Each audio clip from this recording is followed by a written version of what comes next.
Rumah Sakit Umum Daerah Ahmad Rifin, Kabupaten Muaro Jambi mengalami masalah kekurangan tenaga kesehatan.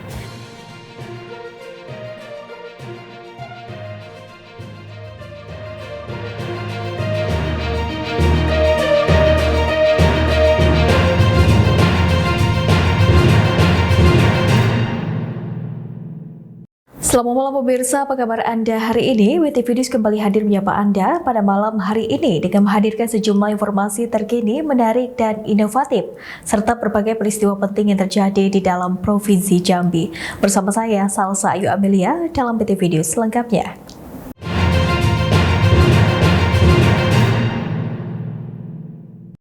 Berita pertama pemirsa, Rumah Sakit Umum Daerah Ahmad Rifin, Kabupaten Muaro Jambi mengalami masalah kekurangan tenaga kesehatan. Akibat masalah ini, program layanan kesehatan penyakit kanker, jantung, stroke, dan uronekrologi atau KJSU dari Kementerian Kesehatan Republik Indonesia tersebut terancam mangkrak.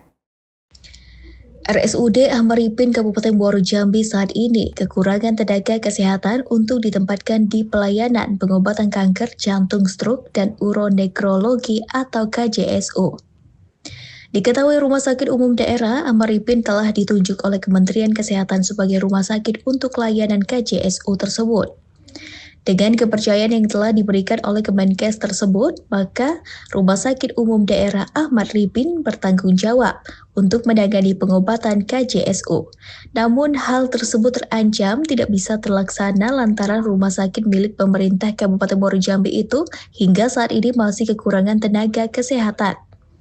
Meski fasilitas gedung dan alat kesehatannya telah mulai dilengkapi, namun minimnya tenaga kesehatan yang berkompeten seperti dokter, spesialis, perawat, hingga analisis laboratorium menjadi kendala utama. Imbasnya program dari Kemenkes tersebut terancam mangkrak.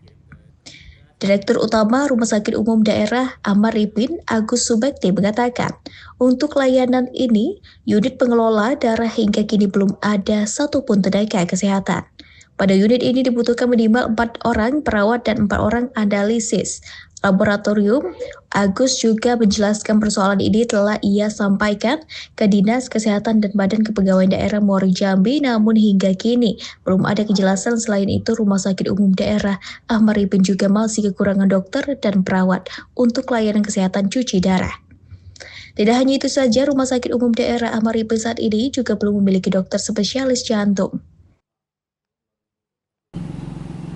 Program Kementerian Kesehatan yaitu KJSU, kanker, jantung, stroke maupun uronekrologi dan KIA di Rumah Sakit Ahmad Rifin, alhamdulillah fisik maupun alkesnya sudah mulai dilengkapi. Yang menjadi kendala untuk tenaga kesehatannya. Jadi untuk tenaga kesehatannya masih ada beberapa yang memang belum belum datang atau belum diadakan oleh Pemda, karena pengadaan tenaga itu sesuai dengan kesepakatan dulu akan disupport oleh Pemda. Tapi saya yakin semoga Pemda sesuai dengan beberapa pertemuan kemarin akan mensupport tenaga agar segera operasional seperti unit pengelola darah maupun ICU, Neonatus Intensive Care Unit. Jadi semoga akan dapat berfungsi atau beroperasi di tahun ini. Dan program yang lain, kanker maupun stroke akan segera beroperasional secepatnya lah kalau saya berharap. Yang paling segera karena sudah ada alatnya maupun gedungnya itu untuk UPD RS atau unit pengelola darah. Jadi unit pengelola darah itu sesuai dengan pertemuan dengan Kementerian Kesehatan, ada minimal dibutuhkan 4 perawat dan 4 analis labor. Nah, itu kami sudah berkoordinasi dengan Kementerian Kesehatan dan BKD, semoga akan segera realisasi dan semoga tahun ini juga bisa operasional. Termasuk uronekrologi yaitu cuci darah. Jadi cuci darah nanti juga akan ada pelatihan perawat maupun dokter. Semoga di tahun ini segera bisa realisasi pelayanan cuci darah di Rumah Sakit Ahmad Rifin. Kalau karyawan cuci darah sudah ada Pak ya? Itu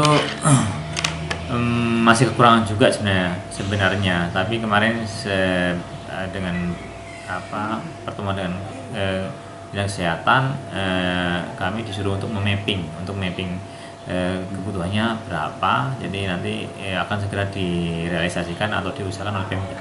Ada berapa kebutuhannya, Pak? Itu sama dengan cuci darah ya. Jadi kemarin minimal ada 6 perawat. Jadi 4 sampai 6 perawat. Jadi untuk dilatih, dan juga ada dokter nanti yang dilatih. Karena pelatihannya lama, makanya kami berusaha secepatnya untuk memetakan lah tenaga yang dibutuhkan. Jadi pelatihannya untuk cuci darah itu perawat itu sampai 4 bulan. Jadi sedangkan untuk gedung cuci darahnya itu segera di rehab. Jadi kami kemarin berharap di triwulan pertama, tapi ada kendala di lapangan ya, kemungkinan baru TW kedua baru dibangun atau direhab lah.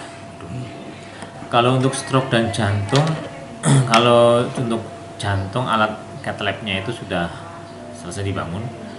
Sedangkan untuk alkesnya, alat kesehatannya itu kemarin Zoom meeting maupun pertemuan dengan Kementerian Kesehatan itu nanti di tahun ini nanti akan datang alat cath lab dan juga alat CT scan. Jadi untuk dokter jantungnya yang kami belum dapat. Di dokter jantungnya kemarin sudah kami bersurat kepada Perhimpunan Kardiologi Dokter Jantung Provinsi Jambi. Kalau tidak meleset di bulan 5 atau 6 nanti akan ada tenaga jantung yang bisa masuk ke rumah sakit Ahmad Yani. Dokter spesialis jantung yang masuk ke rumah sakit Ahmad Yani. Ada satu, Pak ya? Satu dokter. Sedangkan satu dokter lagi sedang kami sekolahkan, kemungkinan di tahun depan. Kalau tidak meleset sesuai rencana itu akan selesai di tahun 2026. Kalau yang untuk stroke, Pak? Untuk stroke berhubungan dengan alat cath lab dan EEG. Alat-alat itu untuk cath lab dan EEG-nya itu di tahun ini. EEG insya Allah di akhir tahun ini sudah datang. Sedangkan untuk cath lab kemarin sama, kemungkinan setelah bulan 7 akan datang langsung dari kementerian. Sedangkan untuk tenaga dokter spesialisnya itu kami sudah ada dua. Yang satu lagi sekolah, yang satu kemungkinan akhir tahun ini baru selesai. Jadi ada 3, ada 2, tapi yang sekarang di lapangan ada dua. Jadi yang 2 itu satu kontrak, satu dokter PNS rumah sakit, dan nanti ada satu lagi yang kami sekolahkan. Jadi ada fellowship yang nanti bisa mengoperasionalkan untuk DSA yang memanfaatkan kegunaan daripada cath lab. Agus Subekti berharap persoalan kekurangan tenaga kesehatan yang berkompeten yang menjadi kendala utama untuk pelaksanaan program KJSU dari Kementerian Kesehatan Republik Indonesia ini dapat menjadi perhatian serius dari pemerintah daerah Muaro Jambi. Kontributor TV Adi Yusuf melaporkan dari Kabupaten Muaro Jambi.